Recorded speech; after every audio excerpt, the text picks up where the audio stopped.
Hello friends, मैं नीरज स्वागत करता हूं आप सभी भावी शिक्षकों का हमारे यूट्यूब चैनल श्री गुरु एकेडमी पर। दोस्तों, आज हमने एनवायरनमेंट की सीरीज़ शुरू करी है, जिसके तहत दोस्तों आज हम सीरीज का पार्ट 1 लेकर आए हैं, जिसमें दोस्तों हम आपको बताएंगे कि पर्यावरण और पर्यावरण के घटक, और दोस्तों हम आपको बहुत ही अच्छी तरीके से एक्सप्लेनेशन के साथ बताने वाले हैं। दोस्तों, ये वीडियो बहुत ही इंपॉर्टेंट होने वाला है। इसमें दोस्तों ये वीडियो आपको बिल्कुल भी फ्री है और इसमें पेड की तरह आपके लिए दोस्तों पढ़ने को मिलेगा। तो दोस्तों चलते हैं, शुरू करते हैं। इससे पहले दोस्तों आपसे रिक्वेस्ट है, यदि वीडियो आपको पसंद आए तो लाइक करिए, शेयर करिए, और दोस्तों यदि आप शिक्षक भर्ती की तैयारी कर रहे हैं तो चैनल के लिए सब्सक्राइब भी कर लीजिए। फ्रेंड्स, देखते हैं सबसे पहले कि पर्यावरण क्या होता है। फ्रेंड्स, इससे पहले मैं आपको बता दूं, आज हम इसमें पर्यावरण के बारे में थ्योरी पढ़ेंगे और उसके क्वेश्चन आंसर टेस्ट भी लगाएंगे, जिससे दोस्तों आपको पूरी तरह से समझ में आ जाएगा और दोस्तों आपकी प्रैक्टिस भी साथ ही साथ हो जाएगी। तो दोस्तों बने रहिए अंत तक और वीडियो को सुनते रहिए और देखते रहिए। चलते हैं दोस्तों, शुरू करते हैं। देखते हैं कि पर्यावरण दोस्तों क्या है। तो फ्रेंड्स, मैं आपको बताऊं कि पर्यावरण में क्या आता है। तो फ्रेंड्स, पर्यावरण में जो भी चीज़ें हमें घेरती हैं से मतलब दोस्तों जिनका इफेक्ट मानव जीवन पर पड़ता है, जो हमारे लिए प्रभावित करती हैं, चाहे वो कुछ भी हो। ठीक है फ्रेंड्स, चाहे वो मिट्टी हो, चाहे वो कोई इंसान हो, चाहे वो हमारे संबंध हों। ठीक है फ्रेंड्स, चाहे सामाजिक संबंध हों, चाहे कैसे ही संबंध हो, और चाहे दोस्तों कुछ भी हो।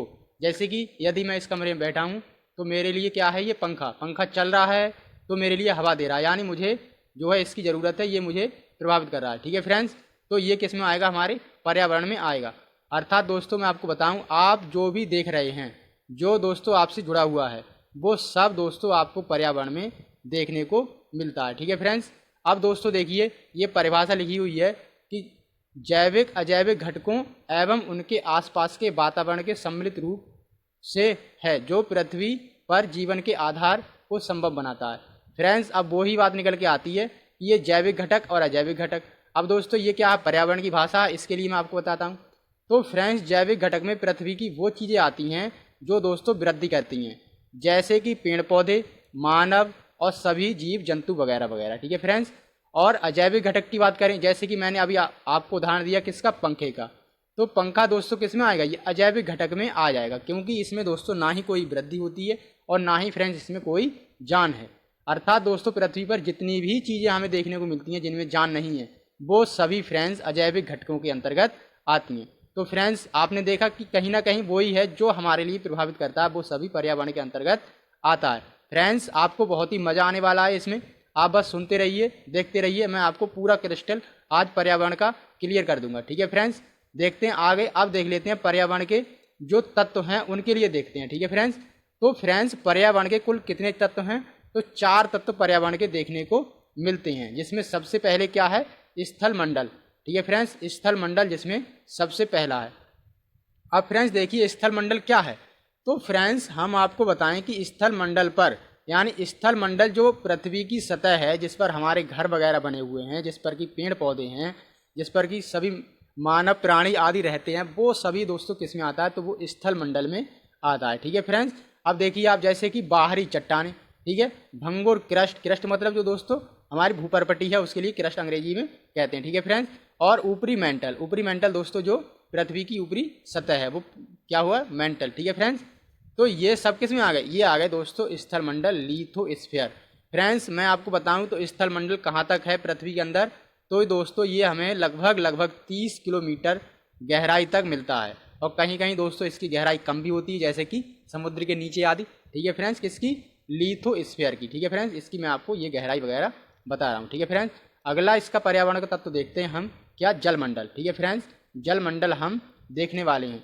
तो फ्रेंड्स जलमंडल में क्या आएगा कि जो भी जल है, चाहे वो समुद्र में हो, चाहे वो तालाब में हो, चाहे वो झील में हो, और चाहे वो धरातल के अंदर हो।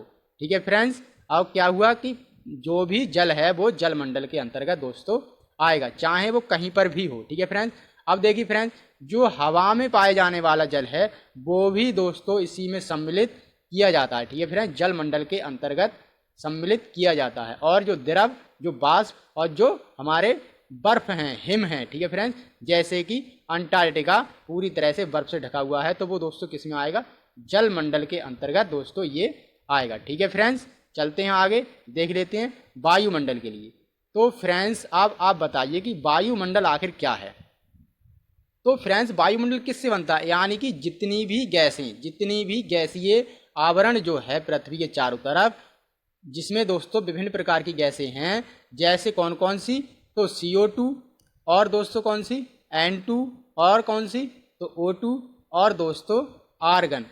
ये दोस्तों गैसें, और भी दोस्तों कई गैसें हैं, लेकिन मुख्य रूप से 4 गैसें हैं, जिसमें दोस्तों सबसे ज़्यादा क्या है तो नाइट्रोजन है, कितनी 78%, और फ्रेंड्स फिर आता है ऑक्सीजन का नंबर, तो कितनी है 21%, और ये CO2 दोस्तों कितनी है, और CO2 से ज़्यादा कौन सी है तो आर्गन आती है तीसरे नंबर पर 0.93%, और CO2 कितनी आती है तो 0.03%। ठीक है फ्रेंड्स, इतनी क्या आती है कार्बन डाइऑक्साइड आती है। तो फ्रेंड्स देखा आपने, यानी कि ये वायुमंडल की 4 मुख्य गैसें हैं, जिसमें सबसे ज़्यादा क्या है तो नाइट्रोजन। फ्रेंड्स ये प्रश्न भी कई बार पूछा गया है कि पृथ्वी के वायुमंडल में सबसे अधिक कौन सी गैस पाई जाती है, तो क्या पाई जाती है नाइट्रोजन, और दूसरे नंबर पर आता है ऑक्सीजन का नंबर, जो कि दोस्तों हमारे लिए जीवन के लिए सबसे ही ज़्यादा जरूरी है। तो फ्रेंड्स वायुमंडल में आखिर क्या क्या है, यानी कि जितनी भी गैसें हैं, जल वाष्प है, और जो धूल कण है, इनका मिश्रण ही क्या कहलाता है फ्रेंड्स, वायुमंडल कहलाता है। ठीक है फ्रेंड्स, आगे चलते हैं फ्रेंड्स, देख लेते हैं आगे क्या है। तो फ्रेंड्स मैं आपको बताऊं कि वायुमंडल जो है हमारा, जो पृथ्वी के चारों तरफ एक आवरण रूप में है, ये दोस्तों विभिन्न मंडलों में बटा हुआ है। जैसे कि फ्रेंड्स सबसे पहला मंडल हमें देखने को मिलता है क्षोभ मंडल, दूसरा देखने को मिलता है हमारे लिए फ्रेंड्स समताप मंडल, मध्य मंडल फिर, और उसके बाद दोस्तों बहिर्मंडल देखने को मिलता है। फ्रेंड्स वायुमंडल के ये जो परतें हैं, ये जो मंडल हैं, इनके लिए दोस्तों मैं एक अलग से वीडियो लेकर आऊँगा, जिसमें दोस्तों मैं आपको बताऊँगा कि ओजोन गैस आखिर कहाँ पाई जाती है, और दोस्तों जितनी भी गैसें हैं और जो कण हैं धूल के, वो कहाँ से कहाँ तक पाए जाते हैं। ठीक है फ्रेंड्स, कहाँ पर टेम्परेचर ज़्यादा है और कहाँ पर टेम्परेचर कम है, इसके लिए दोस्तों मैं एक अलग से वीडियो लेकर आऊँगा। आगे देख लेते हैं फ्रेंड्स जैव मंडल के लिए। तो फ्रेंड्स जैव मंडल की अगर डेफिनेशन दी जाए तो क्या दी जाएगी जैव मंडल की डेफिनेशन, तो फ्रेंड्स जैव मंडल क्या है, अभी आपने जो पढ़े कौन कौन से मंडल, जिसमें आपने पढ़ा स्थल मंडल, और फ्रेंड्स दूसरा आपने पढ़ा जल मंडल, ठीक है फ्रेंड्स, और तीसरा आपने पढ़ा कौन सा तो वायुमंडल। ठीक है फ्रेंड्स, अब जो जैव मंडल है, जिसके लिए क्या बोलते हैं हम बायोस्फीयर, तो फ्रेंड्स इन तीनों के सम्मिलित रूप को, अर्थात दोस्तों ये तीनों मंडल जहाँ पर दोस्तों ये मिलते हैं, ठीक है फ्रेंड्स, जहाँ पर ये मिलते हैं उसी के लिए हम किस नाम से जानते हैं तो जैव मंडल के नाम से फ्रेंड्स इसे हम जानते हैं। ठीक है फ्रेंड्स, बायोस्फीयर के नाम से जाना जाता है। ठीक है फ्रेंड्स, आगे चलते हैं, देख लेते हैं क्या है जैव मंडल के बारे में। ठीक है, देखते हैं फ्रेंड्स, तो इसके कुल द्रव्यमान का जो पृथ्वी का अभिन्न भाग है, कौन दोस्तों वायुमंडल वगैरह और जो स्थल मंडल, इसका दोस्तों 99% भाग पृथ्वी की सतह से 21 किलोमीटर ऊंचाई तक है। ठीक है फ्रेंड्स, किसका तो वायुमंडल का। ठीक है फ्रेंड्स, आगे देख लेते हैं कार्बन डाइऑक्साइड वगैरह की, जो मैंने आपको बात बताई ही दी, ऑक्सीजन वगैरह की। ठीक है फ्रेंड्स, अब आगे चलते हैं और देखते हैं अगला टॉपिक क्या है। तो फ्रेंड्स आगे देखते हैं, हमारा अगला टॉपिक है पारिस्थितिकी।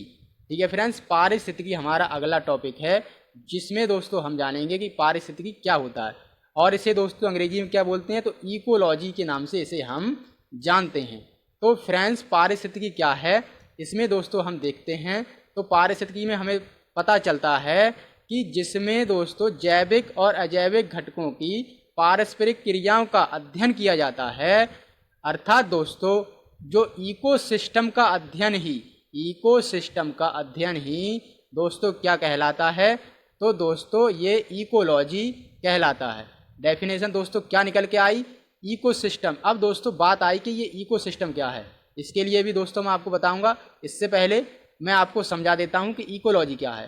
फ्रेंड्स तो इकोसिस्टम के वैज्ञानिक अध्ययन को क्या कहते हैं तो इकोलॉजी इसके लिए हम कहते हैं। अगर दोस्तों बात करें तो इकोलॉजी शब्द सबसे पहले किसने दिया था या किसने प्रयोग किया था, तो दोस्तों इसमें हमें नाम देखने को मिलता है ई हैकेल का।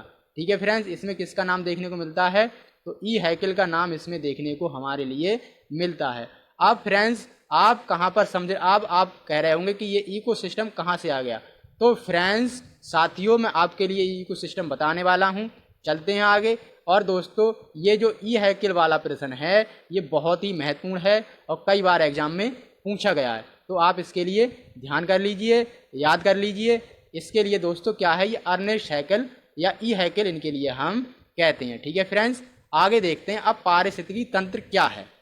तो देखते हैं क्या फ्रेंड्स कि पारिस्थितिकी तंत्र में प्रकृति की एक आधारभूत इकाई है। क्या चीज? पारिस्थितिकी तंत्र प्रकृति की एक आधारभूत इकाई है जिसमें दोस्तों जैविक और अजैविक घटकों की पारस्परिक जो क्रियाएं होती हैं उनके लिए दोस्तों इसमें सम्मिलित किया जाता है। किसमें? पारिस्थितिकी तंत्र में। ठीक है फ्रेंड्स, अब बात आती है कि पारिस्थितिकी तंत्र का जो शब्द है इसका सर्वप्रथम प्रयोग किसने किया था। तो फ्रेंड्स इसमें नाम हमें देखने को मिलता है ए टॉन्सले का। ठीक है फ्रेंड्स, ए टॉन्सले का, जिन्होंने 1935 में इकोसिस्टम शब्द का प्रयोग किया था। ठीक है फ्रेंड्स, दोस्तों ये प्रश्न भी बहुत ही महत्वपूर्ण है और सीटेट में कई बार पूछा गया है। तो फ्रेंड्स आप इसके लिए देख लीजिए, समझ लीजिए और जहन में बिठा लीजिए, याद कर लीजिए। ठीक है फ्रेंड्स, प्यारे साथियों चलते हैं आगे, देखते हैं आगे क्या है। तो अब देखते हैं हम पारिस्थितिकी तंत्र के घटक। ठीक है फ्रेंड्स, तो दोस्तों मैं आपको बताऊं पारिस्थितिकी तंत्र के कुल 3 घटक होते हैं। ठीक है फ्रेंड्स, कुल कितने घटक होते हैं? तो 3 घटक पारिस्थितिकी तंत्र के होते हैं। कौन कौन से? तो अजैविक घटक सबसे पहला। ठीक है फ्रेंड्स, अजैविक घटक सबसे पहला, दूसरा जैविक घटक और तीसरा नाम आता है दोस्तों ऊर्जा संघटक का। तीसरा नाम किसका आता है? तो ऊर्जा संघटक का। इन तीनों के लिए हम डिस्कस करेंगे, आप दोस्तों बने रहिए साथ में। अब देखेंगे हम सबसे पहले अजैविक घटक को, और दोस्तों इसका जो हल्का सा पिक्चर है वो मैं आपको पहले ही बता चुका हूँ कि अजैविक घटक क्या होता है। फ्रेंड्स देखते हैं कि आखिर अजैविक घटक के बारे में और कौन कौन सी जानकारी है। तो फ्रेंड्स जैसा कि मैंने आपको बताया कि जो निर्जीव चीज़ें पृथ्वी पर हैं, जो निर्जीव चीज़ें पृथ्वी पर हैं वो सभी दोस्तों किस में आती हैं? तो वो पृथ्वी के अजैविक घटक में दोस्तों या पर्यावरण के अजैविक घटक में देखने को हमारे लिए मिलती हैं, जिसके लिए दोस्तों क्या कहते हैं हम अंग्रेजी में? Abiotic components. ठीक है फ्रेंड्स, अजैविक घटक। ठीक है फ्रेंड्स, अब बात करते हैं जब इनमें ना ही कोई जान है और ना ही ये वृद्धि करते हैं तो फ्रेंड्स इनमें जो है प्रजनन की क्षमता भी नहीं पाई जाएगी। ठीक है फ्रेंड्स, अब इनके एग्जाम्पल हम देख लेते हैं। क्या है एग्जाम्पल? तो दोस्तों प्रकाश, तापमान, वायु, मृदा, जल और दोस्तों आर्द्रता इत्यादि ये क्या हैं? ये सभी हमारे अजैविक घटक के उदाहरण हैं। ठीक है फ्रेंड्स, चलते हैं आगे, देखते हैं आगे क्या है। अब देख लेते हैं फ्रेंड्स जैविक घटक के बारे में। क्या है जैविक घटक? तो फ्रेंड्स मैं आपको बताऊं जैविक घटक क्या हैं। तो पृथ्वी पर जितने भी प्राणी हैं, जितनी भी चीज़ें हैं जो दोस्तों वृद्धि करती हैं और जिनमें दोस्तों जीवन देखने को मिलता है, जिनमें जीवन है, ठीक है फ्रेंड्स, वो सभी जैविक घटक के अंतर्गत आती हैं। फ्रेंड्स जैविक का मतलब ही होता है जीवन। जैविक का मतलब क्या होता है? जीवन। तो फ्रेंड्स अब अगर हम बात करें तो जीवन किन किन में है? तो इनमें हमें देखने को नाम मिलते हैं उत्पादक, उपभोक्ता, अपघटक और दोस्तों इनके अलावा जो होते हैं ये 3 चीज़ें हमारे लिए इनमें देखने को मिलती हैं। किसमें? जैविक घटक में। ठीक है फ्रेंड्स, अब दोस्तों अगर बात करें तो ये कार्यात्मक आधार पर जैविक घटकों को 3 भागों में दोस्तों विभाजित किया जाता है। किसके आधार पर? कार्यात्मक आधार पर जैविक घटकों को 3 भागों में विभाजित किया जाता है। इसके लिए दोस्तों मैं अगली वीडियो लेकर आऊँगा जिसमें दोस्तों आपको जैविक घटक के प्रकार के बारे में भी बताऊँगा। आज दोस्तों हम यहीं तक देखते हैं और इसके जो पर्यावरण के अगले तत्व हैं उनमें देखते हैं अब हम ऊर्जा संघटक को। ठीक है फ्रेंड्स, ऊर्जा संघटक क्या है?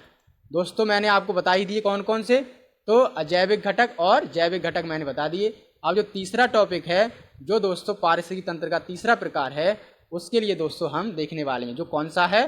तो ऊर्जा संघटक, जिसके लिए हम एनर्जी कंपोनेंट के नाम से भी जानते हैं। ठीक है फ्रेंड्स, तो फ्रेंड्स इसमें क्या आता है ऊर्जा संघटक में? तो इसके अंतर्गत दोस्तों सौर परिवार, सौर प्रकाश, सौर विकिरण, उसके विभिन्न पक्षों को शामिल किया जाता है। ठीक है फ्रेंड्स, यदि हम सौर संघटक की बात करें तो इसमें दोस्तों क्या क्या देखने को मिलता है? तो सौर प्रकाश, सौर विकिरण और उसके विभिन्न पक्षों को शामिल इसमें किया जाता है। ठीक है फ्रेंड्स, यदि हम बात करें तो सूर्य से जो उत्सर्जित सौर ऊर्जा है वो विद्युत चुंबकीय तरंगों के रूप में हमें दोस्तों प्राप्त होती है। ठीक है फ्रेंड्स, अब ये दोस्तों जो विद्युत चुंबकीय विकिरण भी है, विकिरण इसके लिए दोस्तों कहा जाता है, किसके लिए? तो सूर्य से जो उत्सर्जित सौर ऊर्जा है जो विद्युत चुंबकीय तरंगों के रूप में हमें प्राप्त होती है, उसके लिए दोस्तों विद्युत चुंबकीय विकिरण के नाम से भी जानते हैं। ठीक है फ्रेंड्स, आगे दोस्तों इसमें देख लेते हैं तो क्या क्या है। तो दोस्तों सूरज से जो बाहर की सतह है वो अत्यंत दोस्तों ताप दीप्ति, अर्थात दोस्तों इसमें बहुत ही गर्म गैसें हैं और दोस्तों इसका ताप भी बहुत ही ज़्यादा है। अब दोस्तों यदि मैं आपको बात बताऊं कि जो सूरज से हमारे लिए प्रकाश आता है, जो दोस्तों हमारे लिए ऊर्जा मिलती है पृथ्वी पर, वो दोस्तों एक फोटोन के रूप में हमारे लिए मिलती है। अर्थात दोस्तों जो सूरज ऊर्जा का उत्सर्जन करता है वो दोस्तों किसके रूप में करता है? तो वो दोस्तों एक फोटोन के रूप में करता है। ठीक है फ्रेंड्स, फोटोन दोस्तों ये क्या चीज़ है? तो दोस्तों ये मैं आपको बता दूंगा, ये हमारे सीटेट का ज़्यादा इंपॉर्टेंट नहीं है, इसके बारे में ज़्यादा नहीं पूछा जाता है। तो हम केवल फोकस करेंगे कहाँ पर? जो सीधे हमारे एग्जाम में पूछा जाता है। बाकी दोस्तों ये इम्पोर्टेंट है, आप देख लीजिएगा, बहुत ज़्यादा सीटेट के लिए ये इम्पोर्टेंट नहीं है। ठीक है फ्रेंड्स, बाकी जानकारी मैंने आपको दे दी। अब फ्रेंड्स चलते हैं प्रश्न के लिए, हम डिस्कस कर लेते हैं। फ्रेंड्स आपने जो पढ़ा समझा, आप एक बार इसके लिए रिवाइज कीजिए और दोस्तों इन प्रश्नों के लिए लगाइए। ये प्रश्न क्या है दोस्तों? ये 20 प्रश्न मैं लेकर आया हूँ जो केवल और केवल इसी से रिलेटेड हैं। जैसे ही दोस्तों ये देखिए दोस्तों, तो पारिस्थितिकी तंत्र का प्रश्न है। ठीक है फ्रेंड्स, पारिस्थितिकी तंत्र का प्रश्न है। अगला प्रश्न देखिए आप, तो इकोलॉजी शब्द देने वाले कौन थे? अभी मैंने आपको बताया, तो ये कौन थे दोस्तों इकोलॉजी शब्द देने वाले? तो इसमें ई हैकेल का हमें नाम देखने को मिला। ठीक है फ्रेंड्स, अब फ्रेंड्स मैं आपको बताऊं तो ये वाले जो सभी प्रश्न हैं 20 के 20, ये मैंने पहले वाले एक वीडियो में आपके लिए करा रखे हैं। आप उस वीडियो के लिए देख लीजिए और आपके लिए इन सभी प्रश्नों के आंसर दोस्तों मिल जाएंगे। ये आप देख सकते हैं, ये बहुत सारे प्रश्न हैं, इसमें लगभग 20 प्रश्न है। ये पूरे के पूरे प्रश्न मैंने एक वीडियो में दोस्तों ये डिस्कस कर रखे हैं और पूरे एक्सप्लेन के साथ दोस्तों ये मैंने करे हैं। तो दोस्तों उम्मीद करते हैं कि आपको यहाँ पर बहुत कुछ जानने को मिला होगा। दोस्तों यदि आप शिक्षक भर्ती के किसी भी एग्जाम की तैयारी कर रहे हैं तो दोस्तों आप हमारे चैनल को सब्सक्राइब कर लीजिए और दोस्तों बेल बटन को भी दबा दीजिए। फ्रेंड्स लगे रहिए, तैयारी करते रहिए। मिलते हैं अगली वीडियो में, तब तक के लिए दोस्तों धन्यवाद।